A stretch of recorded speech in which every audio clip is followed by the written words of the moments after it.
I'm here getting ready to mount my casts on the articulator.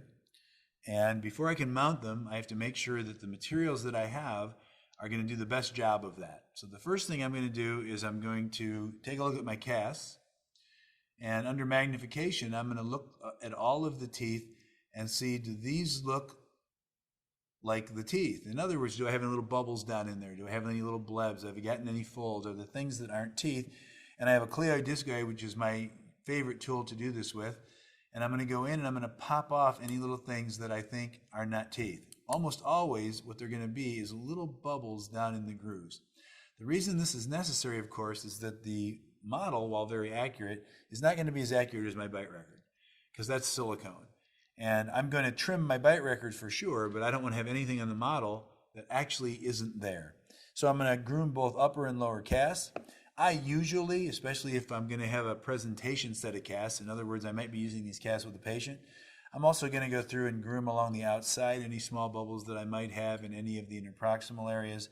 So I'm going to go through and groom these kinds of things so that the casts just look really, really nice. Okay, and as you can see, we've gotten a really nice area of tissue.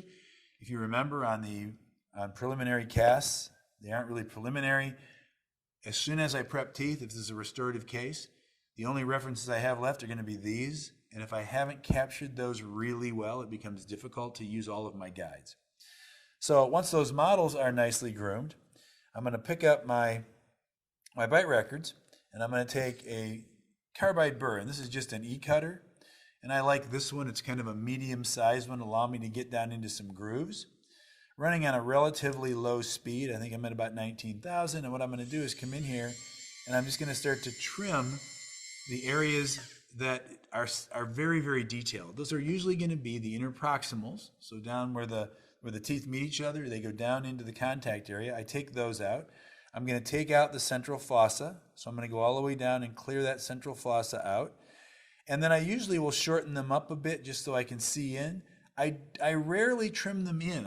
The width is going to give me strength and allows it to be quite stable. So I'm going to trim on both sides, take out any little things, and you can see what I'm really getting to is almost just having cusp tips in here. And any little details that I see, I'll go in and I'll get those out and smooth them. Okay? And while I'm doing this, to make sure, I'm going to go in and I'll be trying it in to see if it fits. So I'll pop it into my model and I'll say, does that seat? So what I'm looking at here is, as I hold this on here, am I firmly on teeth? Now, you may have some spaces along here. Remember, this is material flowed and then set. But what you want to see is that it doesn't rock. In other words, when I seat it on here, I can firmly seat it. Once I've done that, and I know it fits my models nicely, I'll be ready to mount my centric bite records. The last thing I have to look at is my facebow. And to make sure that any small details down here in this part of the facebow, that I remove those for the same reason. I'd like that mount to be just as accurate as my mount into those bites. So I'll clean any of those out, and I can do that either by hand, but I will tell you that I usually would use this, and I would just come in and I would just smooth some of these off and clear that up until I could seat this upper model firmly in here and have it lock into position without any squishiness. Once I have that all done, I'm ready to get out my articulator and start mounting this case.